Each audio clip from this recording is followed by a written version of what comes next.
مولا کل جس نے غبار راہ کو بخشا فروغ بازی سینہ، نگاہ عشق مستی میں وہی اول وہی آخر، وہی قرآن وہی فرقان وہی طٰہٰ وہی یاسین۔ جب خالق کل فیکون کو یہ احساس ہوا کہ میں چھپا ہوا خزانہ ہوں اور مجھے پہچانا جائے،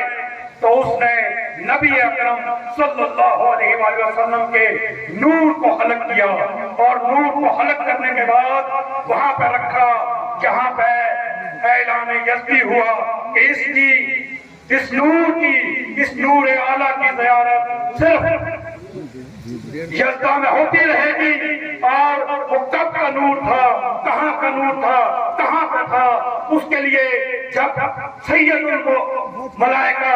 یہ فخر کرتے ہوئے نظر آتے ہیں جبرائیل علیہ السلام کہ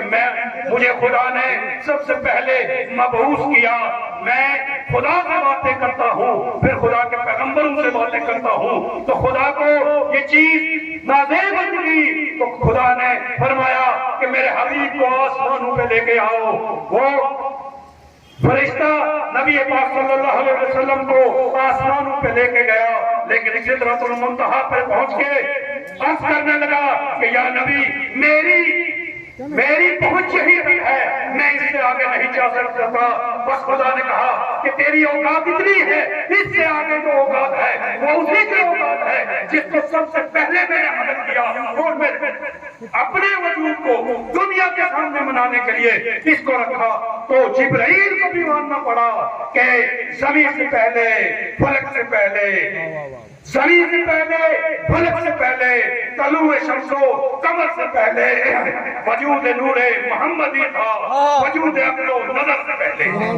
اور جب اس وجود کو کائنات میں لانا چاہا خداوند عالم نے، تو کائنات میں پہلے زمین کو فرش بسایا، پھر آسمان کا سائبہ بسایا، پھر ہر کائنات کی اچھی سے اچھی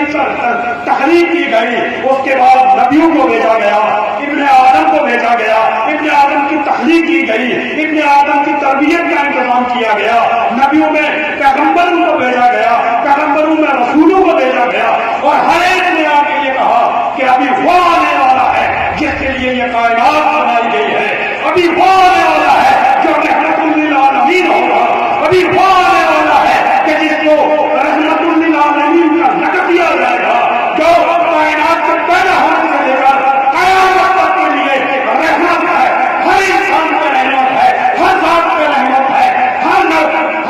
مذہب پہ رحمت ہے، ہر نسل پہ رحمت ہے، ہر رنگ پہ رحمت ہے۔ اور جب وہ آیا تو اس ماحول میں اس کو لایا گیا، اس ماحول میں کہ جیسے ماحول میں پوری درندگی ہی درندگی تھی، لیکن اس ماحول میں 40 سال تک اس نے اپنا کلچر پیش کیا۔ وہ کلچر کیا تھا؟ وہ کلچر یہ تھا کہ قیامت تک آنے والے کے لیے وہ کلچر کے طور پہ پیش کیا گیا کہ آپ بدبینوں میں رہو لیکن ایماندار کہلاؤ، آپ لچے لفنگوں میں رہو لیکن اپنی عزت نفس کا خیال رکھو، آپ ان لوگوں میں رہو جو چور ہیں، جو غلط کام کرتے ہیں، لیکن آپ کے کردار پر ان کو انگلی اٹھانے کا بھی کبھی موقع نہ ملے۔ اور جواب میں آپ کو یہ آپ کے اذہان عالیہ تک پہنچاتا چلوں کہ آپ جب دعوت ذوالعشیرہ کا بہترین طریقے سے محاصرہ کریں گے تو آپ کو پتہ چلے گا کہ دعوت ذوالعشیرہ میں رسول کا